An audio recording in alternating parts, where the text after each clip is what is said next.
A thing that's been on my mind lately, hang on, I'll close the door so there's better sound quality. I'm very concerned about some specific strains of Calvinism, and they're growing, there's this, they'll deny it if you ask them about it, but they are this increasingly puritanical form of Calvinism where it's to the extent where they consider even the most rudimentary forms of encouragement and emotional support to be at best fluff and at worst Satanism.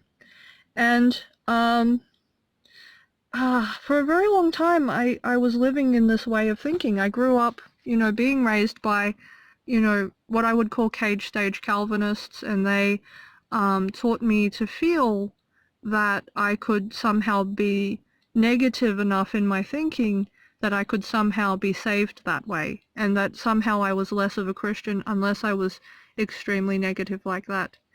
And, gosh, I look terrible in this footage, but yeah, it's been a rough day. But anyway, I find their way of thinking concerning, partly because it's not really biblical. The Bible tells us we can encourage each other, and actually tells us to encourage each other. When you ask them about why they have such a big problem with pastors encouraging people to think nice thoughts about themselves, they'll say, well, the Bible says we're absolutely depraved, and so on and so forth. And they can provide Bible verses to support this view and this interpretation of the Bible. The problem is that if you read the Bible carefully, their interpretation of it doesn't completely hold up, because there are places in the Bible where ordinary people are called righteous, or they are called they're said to be pure or obedient. Now, if we are just unilaterally depraved, and that's all there is to it, how on earth would anyone ever be called righteous in the Bible? And the Bible doesn't just say this about people who are living post-Jesus and therefore Christian.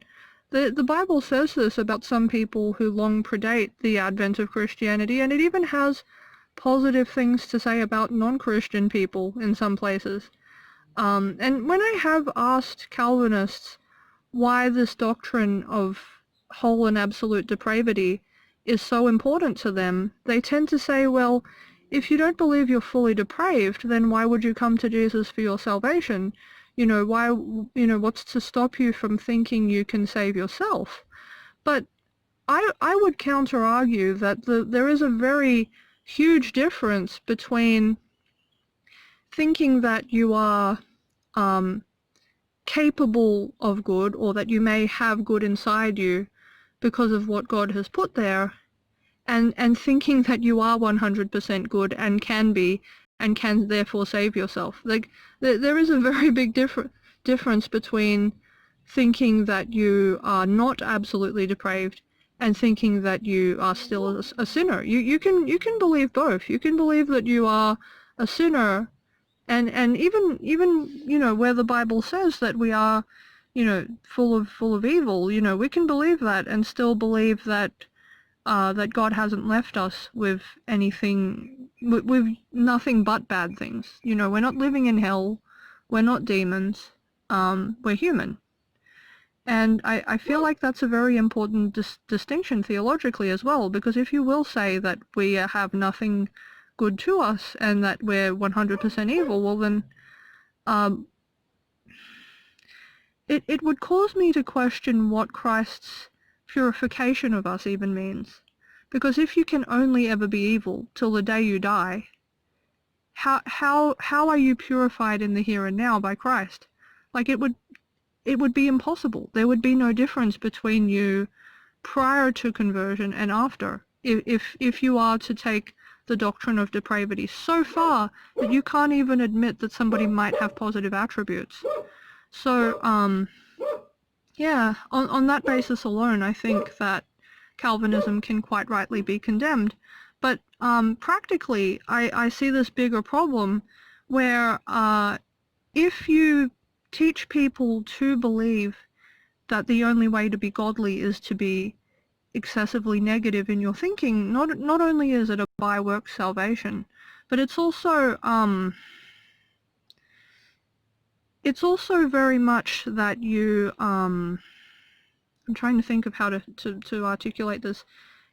It's very much like you're robbing Christianity of all of its ability to heal a person, because if you teach a person that they are forever sick, that they are just full of sickness, they can never be healed, then they never, you know what I mean? That's not what the Bible teaches. So, and more importantly, how can that person be healed?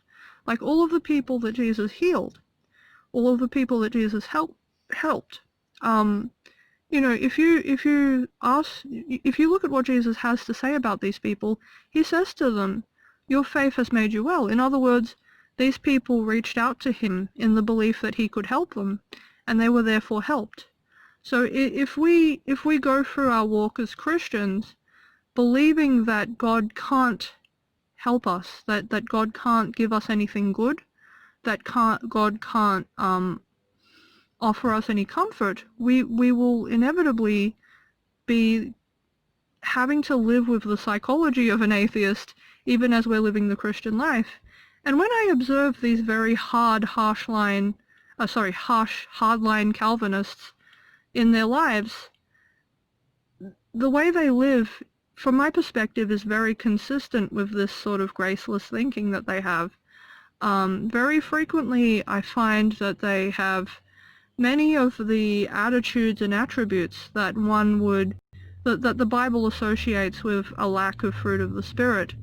And to find people who have that fruit of the Spirit, apparent and present in their lives, I typically have to look to the forms of Christians that these hardline Calvinists hate and repudiate.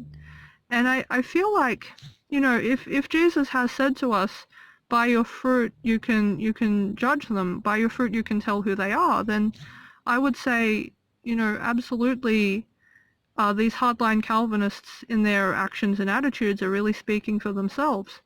They don't extend, they're essentially incapable of extending kindness to people.